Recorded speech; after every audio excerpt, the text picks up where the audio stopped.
another jewelry making video brought to you by keepsakecrafts.net.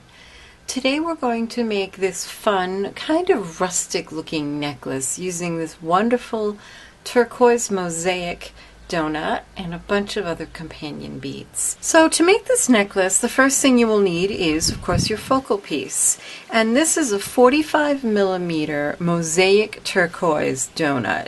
And what mosaic turquoise is they take chips of turquoise and they take also magnesite and resin and they mix it up together and use it to mash it all together into like a mosaic, and then it's shaped and polished into this stone here. So it has the look of turquoise, but it's a fairly big piece, so it's a lot more affordable. So you'll need your focal piece. And then you'll also need accent beads. I'm going to make 24 little dangles with my accent beads. So I've picked out 4 different types. I have these blue crystals and these off-white pearls, and then I have some tiger eye chips and some dyed blue shell chips. I actually have 12 each of the chips because I'm going to stack them together in pairs to make my dangles. And then just to accent the sides, I have a few beads. Now these need to be beads with larger holes so that you can fit your cord through them. And then to make your dangles, you'll need 24 head pins. And finally, you'll need some cord. Now if I had it in brown, I would have used this 1mm leather cord, but I only had it in black and I really wanted to use brown. I also could have used wax linen twine, but what I'm using today is this stuff. It's called cotton braiding cord.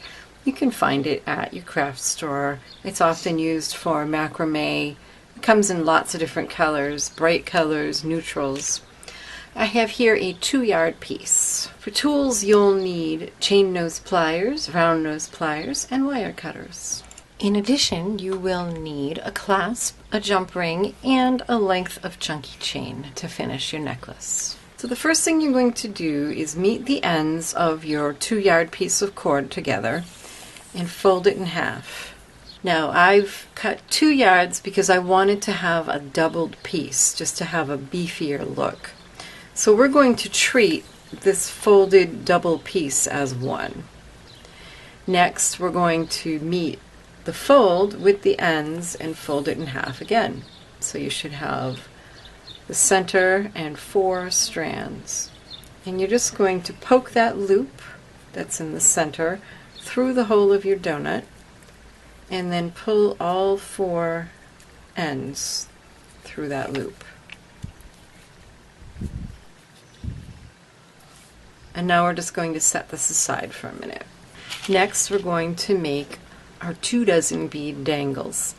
Now the way this works is the bead dangles are going to go over these 4 cords, so you're going to have to make your loops bigger than you normally do. So the way you make a bead dangle is you grab a head pin and then just slide your bead onto it, just like that.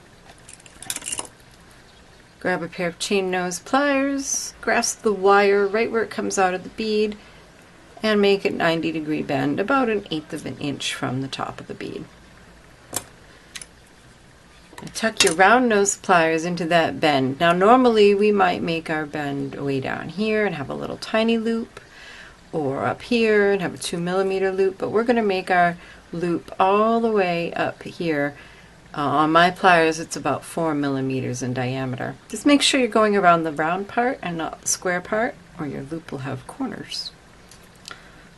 So we just go as far as we can and then reposition and finish your loop.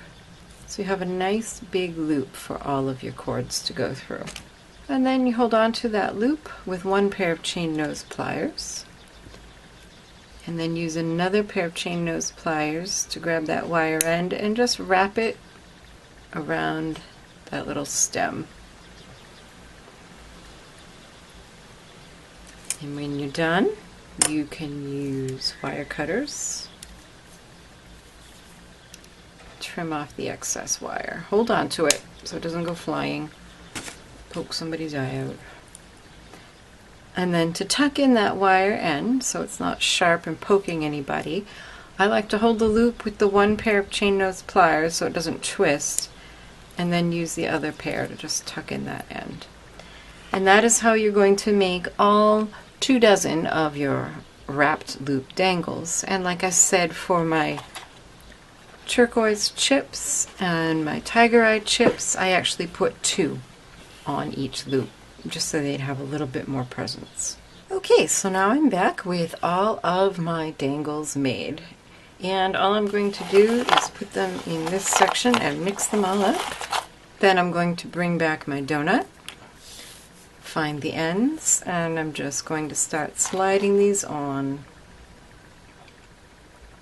to the cords in no particular order. Just start tossing them on, and you can see as you bring them down to the donut, you just have this wonderful cluster of colors. So once you have all of your dangles on your strands, you just want to kind of shake them down so they all nest together. And you could sort of mix up the colors, like there was a whole bunch of one right there, so I just kind of mixed them up. And once you're happy with that, take all 4 strands and just make an overhand knot. Just make a loop, push the ends through, and then use your fingers to guide that knot so it's very snugly right on top of those strands. And it just keeps them in a cluster. Now this next step is purely optional. You don't have to do it, but I kind of like having a little extra something on the side. So now to add these other beads to either side of my pendant, first I'm going to separate out my cords into the 2 pairs, and I'm going to take each pair and make an overhand knot a little distance away from the pendant. It really depends on the proportion that looks good to you. In my case, I'll make this maybe 1.25 inches. And do the same on the other side. Try to make them about even if you want it symmetrical. And then you can go ahead and take one of your beads and slide it on one of the strands of cord. And then I'm going to make another knot right next to that to hold it in place. And then repeat to add your other beads, just adding them to the cord and then putting knots in between to hold them in place. So now I've added all of my beads to my cord, and it's simply a matter of finishing up. And I'm going to do this very simply.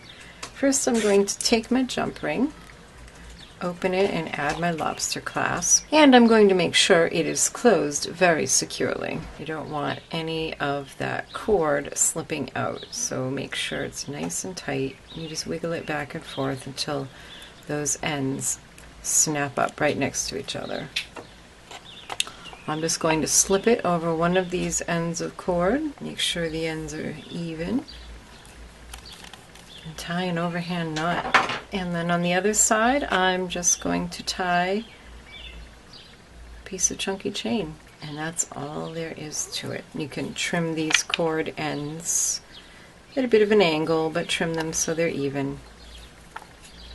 And your necklace is done. So here's another look at the necklace we made today. I hope you enjoyed this project and that you'll give it a try, choosing colors and beads that you love and making it your own. Up on the screen are a couple more necklace videos you just might enjoy. And if you love this video, please make sure you've subscribed to my YouTube channel so you'll see more like it.